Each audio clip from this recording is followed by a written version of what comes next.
New Pandora, Chapter 2, Adventure Awaits, by Chief Demonic. Zero was laying in his bed, with Maya resting on his chest. He ran his fingers through her long blue hair and smiled. They had been married a little over 17 years, a few months before Angel's birthday. Zero was happy with his life, marrying Maya and having a child. He was happy that his daughter was growing up and becoming as skilled as he was.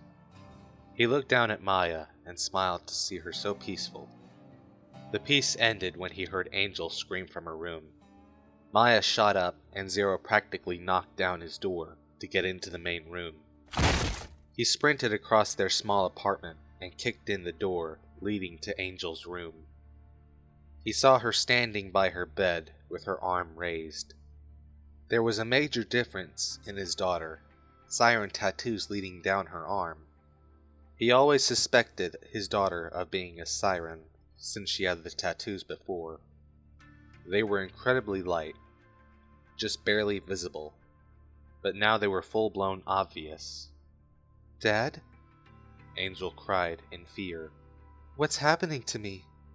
Maya pushed past him and gasped. "Angel! You're a siren!" "I'm a siren?" Maya looked to Zero and practically cheered. "Our daughter's a siren!" Zero chuckled. "Yeah, I know." Maya wrapped Angel in a hug and cheered again. "I'm so happy! I thought you'd be just like your father, and we wouldn't have a connection. But now I have something to teach you!" Angel looked like she didn't know what to think as her mother cheered. Maya finally let Angel go, and she questioned. "So if I'm a siren, does that mean I have a phase power? Let's see what it is." She was about to raise her hand until Maya stopped her and exclaimed, "Let's wait until we are somewhere safer. You could have any of the remaining siren powers. Phase Mist has been out for about 21 years. Phase Shift for about 18 years. The only ones remaining are Phase Quake and the Siren Mother." "I could be the Siren Mother! That is so awesome!" Zero groaned. "Hopefully not.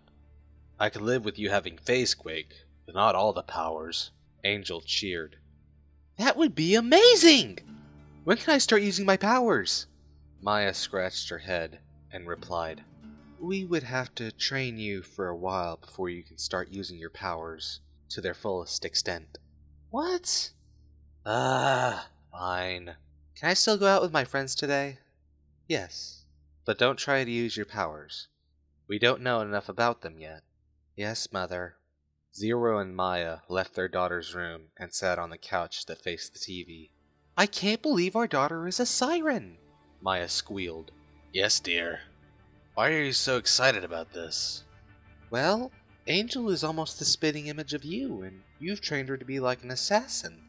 Now there's something I can teach her." Zero chuckled.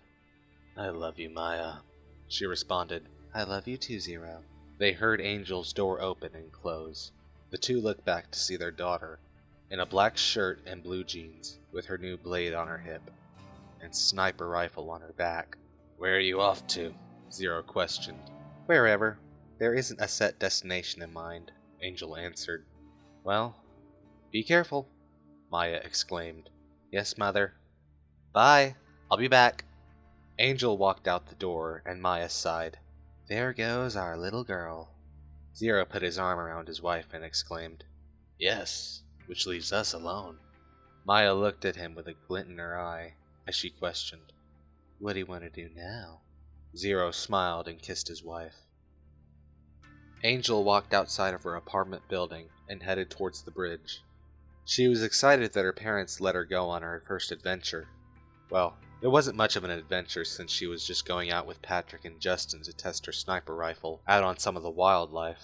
She found Patrick and Justin waiting by the fast travel station and greeted, "Hey guys, ready to go?"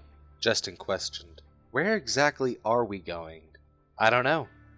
Where do you guys think we should go test my new rifle out?" The two turned to Patrick, who simply shrugged. Justin suggested, "Why not we go to the fridge? I'm sure there are a few stalkers out there. Or the rats." Angel replied, That sounds like a perfect idea. Let's go. Angel went first and fast traveled to the fridge. She dropped down and looked around to see the area deserted. Justin and Patrick dropped down after her and the trio set out into the fridge. Angel drew her rifle and pointed it at the door.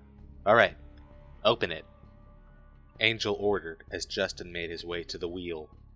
He opened the door and Angel slid forward, ready to kill anything that threatened her or her family. She looked around and lowered her weapon since there was no life. Bodies of rats littered the path through the fridge, each burnt like they had been set on fire. Angel called, "Hey guys, come check this out." Justin and Patrick ran over to her and looked around to see the carnage. "What happened here?" Justin questioned. "It looks like someone went crazy in here with an elemental weapon." They went over to a lab rat body that was slumped against a car. They looked over the body and Angel pointed out, "This wasn't an elemental weapon." "What do you mean?" Justin questioned. "There are no bullet holes. See?" Angel explained.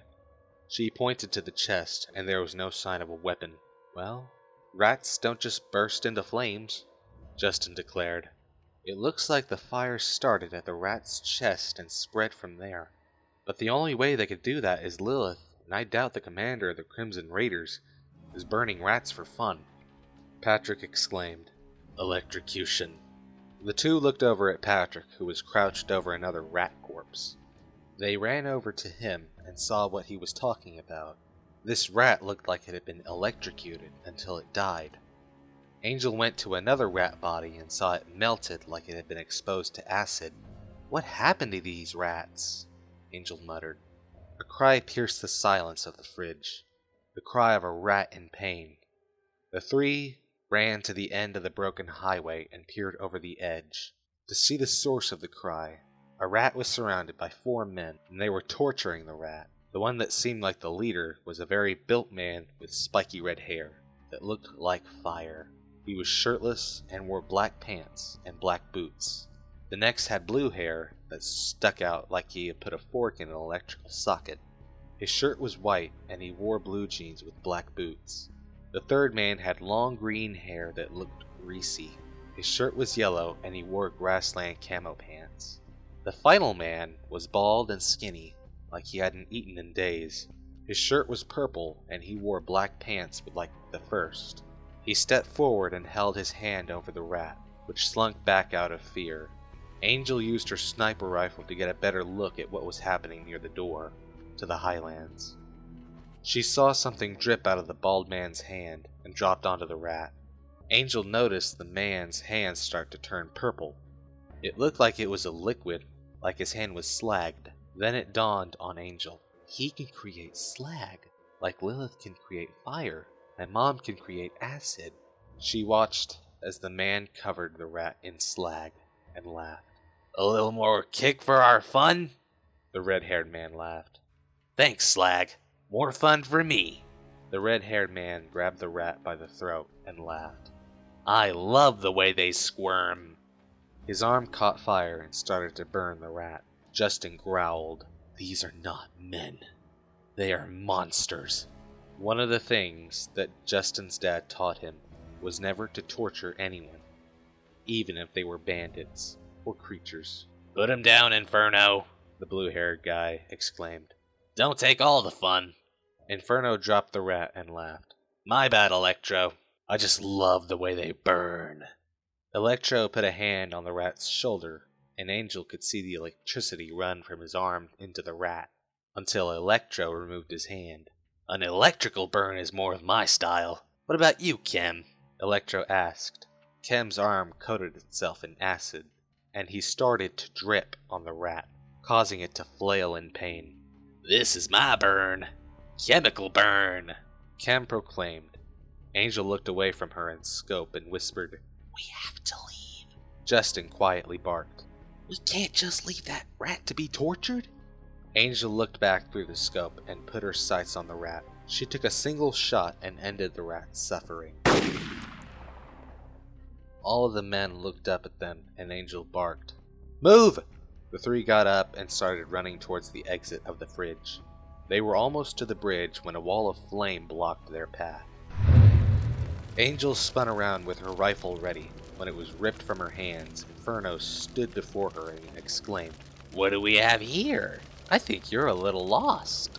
The other three walked over to him and created a wall of evil. Angel drew her sword and ordered, "Stay back! Take another step forward and I'll cut you down where you stand." The men looked at each other and started laughing hysterically. "That is rich!" Electro sighed as he walked to Angel's left. Justin tried to tackle Electro, but was met with a knee to the stomach that created sparks. Patrick caught him and Angel noticed that Justin was smoking from a burn on his stomach, where Electro kneed him. "This is bad," Angel thought as her eyes darted from target to target. "This is really bad.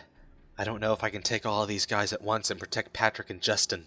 Inferno took a step forward, and Angel swung her sword at him. He jumped back and laughed. "Wow! Kitty got claws!"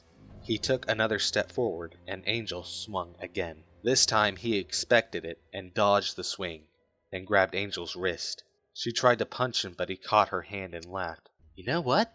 You're kinda cute. Want to have a little fun with this one before we kill her?" Angel threw her knee into his groin, and he let her go. She was about to cut him down when she was punched in the face. She fell to the ground to see Electro and Kem standing next to Patrick and Justin.